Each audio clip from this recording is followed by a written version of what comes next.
Tadi di awal itu disebutkan mengenai dulu sekarang. Kita diingatkan mengenai hal-hal yang kok berubah. Saya supaya berbeda dengan Pak Iwan mau menyampaikan yang tidak berubah. Paling tidak untuk menyadari bahwa enggak semuanya berubah. Ada yang tidak berubah. Ada yang tahu kira-kira apa yang tidak berubah? Yang tidak berubah adalah anak. Mau seperti apapun dalam perjalanan nanti, kamu tetap anak saya, nggak berubah. Dan sebaliknya, anak juga harapannya nanti dalam perjalanan, mau seperti apapun mereka adalah orang tua saya. Jadi pengakuan bahwa ini anak saya itu nggak dipengaruhi oleh apa yang muncul dalam perjalanan. Inilah hadiah yang sifatnya abadi yang diberikan oleh Tuhan dan tidak pernah ditarik kembali. Saya membaca di media, misalnya pas mau pemilu itu, ada caleg yang bagi-bagi apalah. Lalu karena dia tidak terpilih, yang sudah diberikan kemudian diminta kembali. Di dunia ini ada yang diberikan tapi pemberiannya itu bersyarat. Maka ketika syarat itu nggak terpenuhi, lalu diambil kembali. Kita bisa merenungkan betapa luar biasanya kasih Tuhan kepada kita. Sehingga kita itu diberi kepercayaan berupa anak tanpa syarat. Yang diberikan itu nggak diambil kembali. Sekali diberikan, tetap diberikan. Sekali merdeka.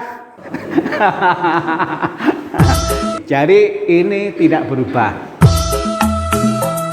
Janganlah kita itu mengubah-ubah apa yang Tuhan berikan, yang oleh Tuhan nggak pernah dirubah.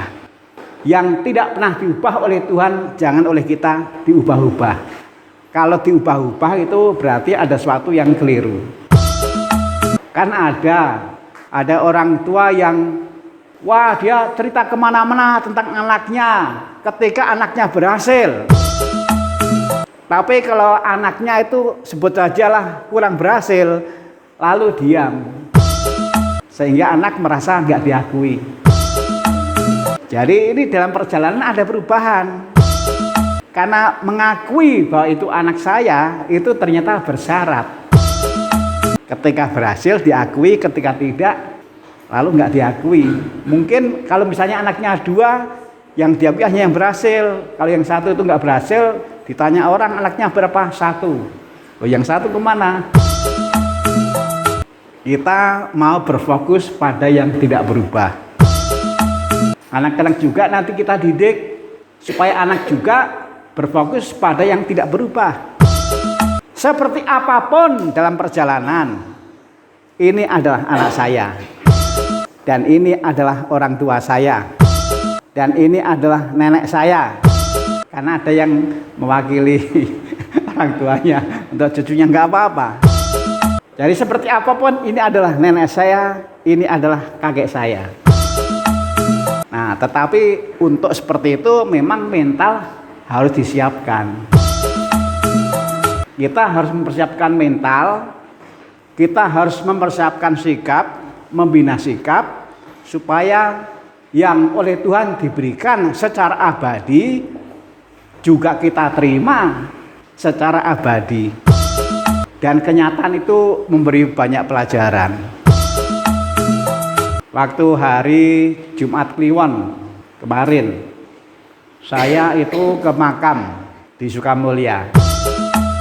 Ada begitu banyak orang yang datang ke makam sebagai tanda cinta terhadap yang sudah dipanggil oleh Tuhan. Ini luar biasa. Jadi bahkan pengakuan itu sampai dengan ketika orang sudah dipanggil oleh Tuhan. Yang dimakamkan ini adalah suami saya, adalah istri saya, adalah kakek saya, adalah nenek saya, adalah anak saya, adalah kakak saya, adalah adik saya, yang itu tetangga saya. Sudah ada contoh, dan kita bisa fokus ke contoh yang baik. Buku itu ada banyak, contoh itu ada banyak, dan kita harus bisa memilih. Pilihlah contoh yang baik. Ini nggak berlaku kalau kita pulang dari doa lingkungan. Karena kalau doa lingkungan kan umumnya sandalnya ditinggal di luar. Nah, pulangnya jangan pilih yang baik, ya pilih sandalnya sendiri. Sama tahu yang bagus itu punya orang lain. Contoh ada banyak. Kita harus menemukan sikap supaya yang dipilih selalu yang baik. Dan di dunia ini tidak sedikit kok contoh-contoh yang baik. Yang jelek ada, tapi yang baik juga ada. Inilah yang abadi. Nggak semuanya berubah kok, nggak semuanya berubah. Ada yang tidak berubah, yang juga perlu kita perhatikan.